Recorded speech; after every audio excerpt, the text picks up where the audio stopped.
Hey guys, and welcome back to the Ringer 57 YouTube channel. You may notice we're in a new vehicle. Things have changed, it is what it is. But today's video is the starting video for the ZX14 Turbo we are working on. This bike has been at another shop getting a turbo system installed for a decent bit of time. The customer chose to withdraw it from that shop for reasons I will not be answering questions about. It was his decision. He contacted me through a chat on Facebook and asked if I could complete the project, and that's where we're at. So, we just picked up the bike. It's on the back of the trailer right now.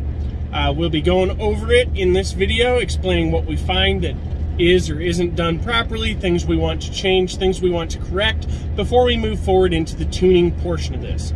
So, first step, evaluate the bike. We're going to determine what needs done, what was done right, what was done close to right and may need some tweaking, and what was just wrong. Hopefully we don't find any just wrong, but I can already tell you I found one very just wrong already. So, a little touch base on this bike of what it is. It is a ZX14 with a turbo on it, obviously. The turbo kit was custom built for it by Monster Turbo Systems. The target for this bike is 300 to 320 horsepower. It is supposed to be a dual boost bike. I would already tell you it doesn't have a boost controller on it, so we don't have boost control. We will be adding that. We'll just be doing a simple bleed probably, because we're only looking for 320 horsepower. It's not a lot. May do to the dome. We'll see what we got to do. I can try different routings and see where it gets me the best control of that power. It is an E85 bike with ZX14 injectors, and I don't have the information on the pump, but it is an upgraded in-tank pump. Judging by the E85, the flow volumes, what he's looking for power, it should be an AEM 50-1200, and hopefully the internal regulator and stuff has been bypassed. We will see. We're going to be tuning it on X85 to start with, and we'll move from there. For now, we're headed to the shop. We're going to get it unloaded, and we'll touch base there.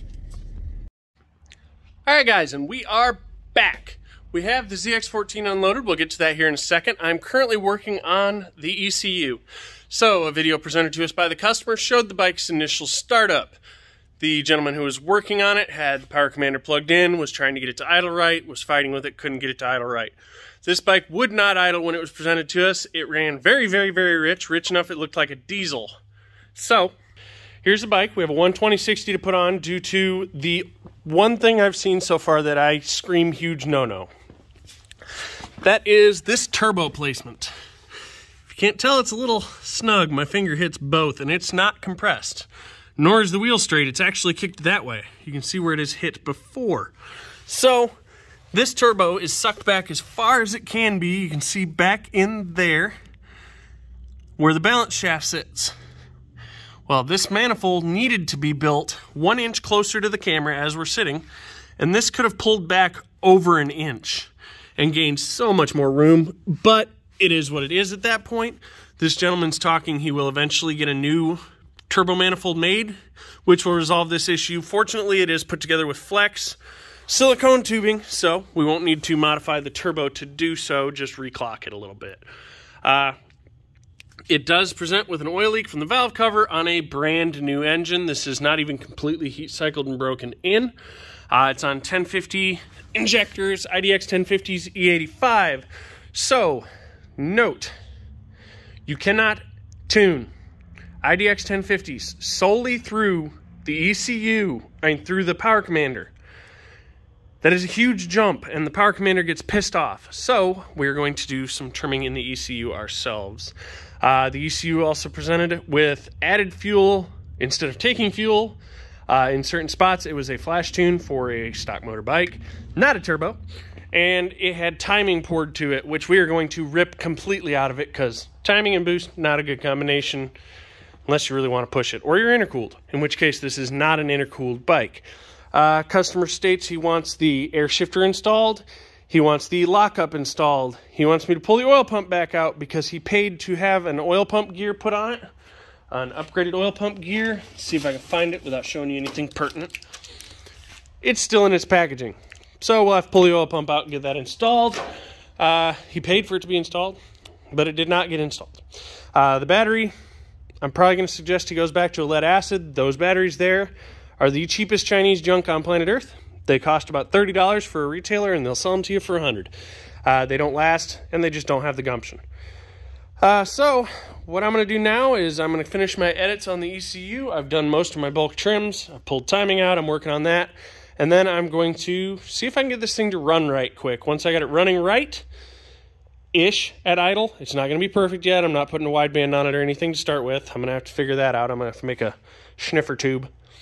We will go ahead and start into evaluating what we are going to do and how much we're going to charge to correct it. Be right back.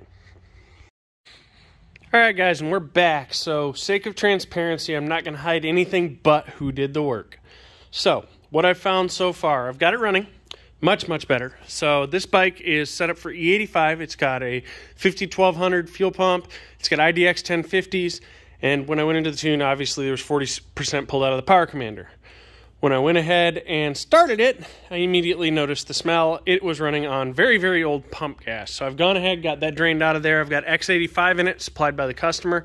We're going to go ahead and tune on that. If we run low, I will switch to a pump E85 with an ethanol content of 85% or greater. I'd love to be at E90. That's where I like to tune, because then if it falls off, it just gets rich.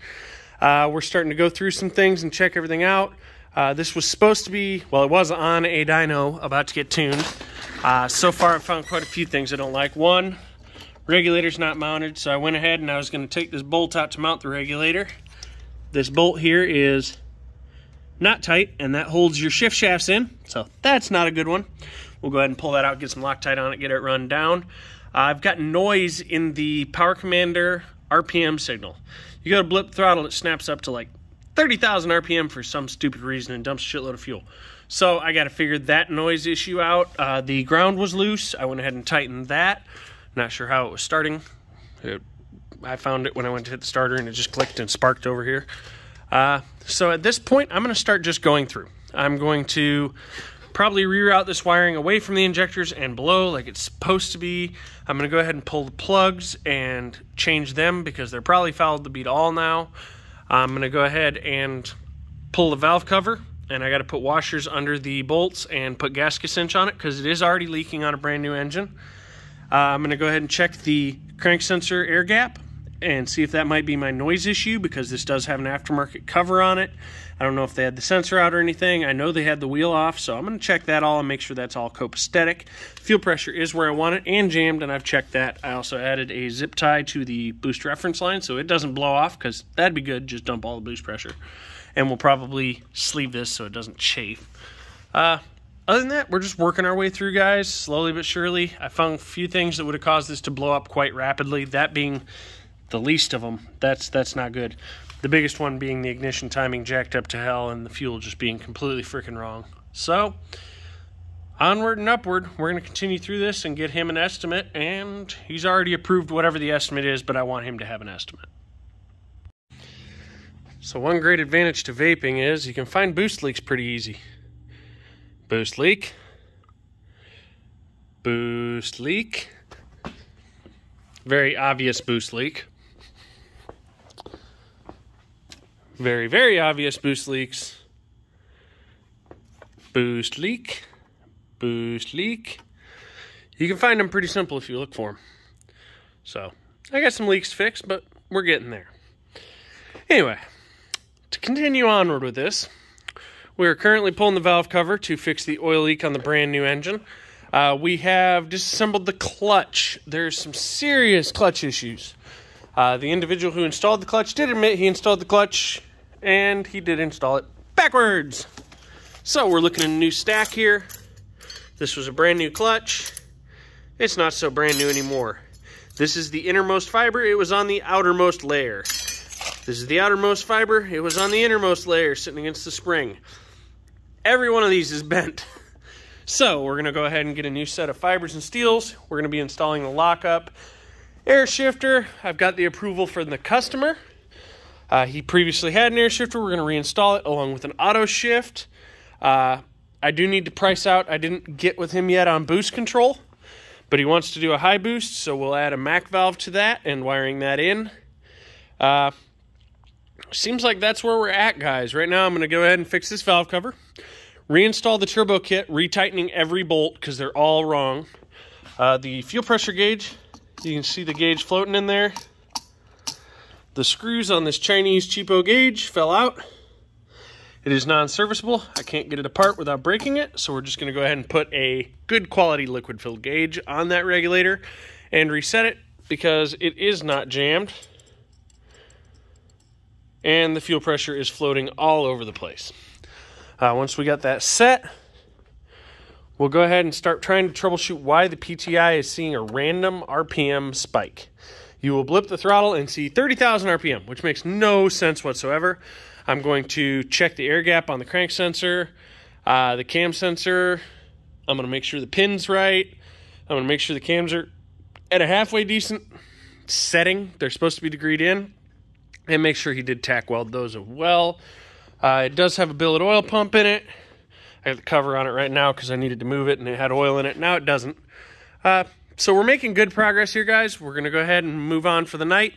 As far as doing the valve cover gasket, it's a pretty simple procedure with a turbo. There isn't a lot of stuff here.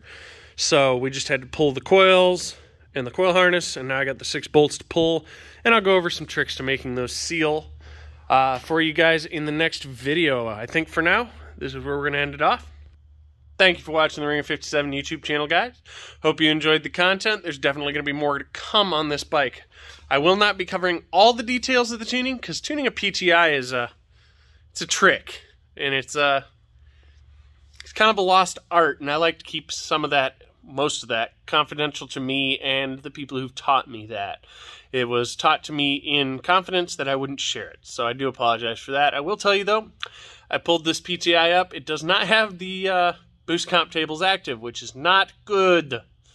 So we're going to go ahead and get a map thrown in there with boost comp tables and get everything set up and ready to rock and roll on that end. Thanks for watching, guys. Have a beautiful day.